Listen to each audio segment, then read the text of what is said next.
This is amoeba. I'm going to move on to a higher magnification also.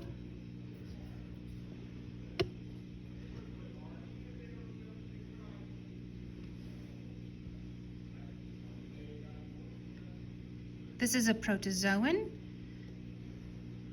It's an amoeboid protozoan, and it is characteristic by having these pseudopodia or false feet.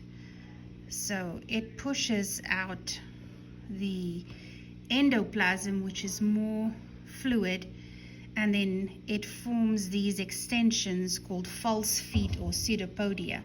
So if I zoom in here, you can actually see some of the cytoplasm, little organelles and structures in there moving about. That's all cytoplasm we see there. If we move a little bit higher, we can see a well-distinguished nucleus. That round structure you see there in the middle, that is a nucleus, and you can see how the cytoplasm is streaming and moving there around the nucleus.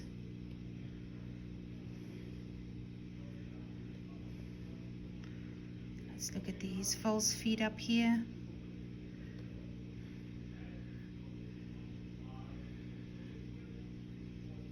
So this is a good example of amoeba. Oh, there we can see how the cytoplasm is pushing out there and forming a nice false foot or pseudopodium. Let's look at that for a while. You see how it's extending, pushing out those extensions.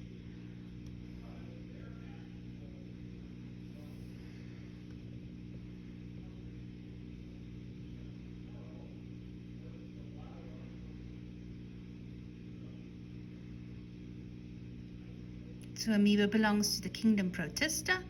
It's a eukaryote because it has a nucleus.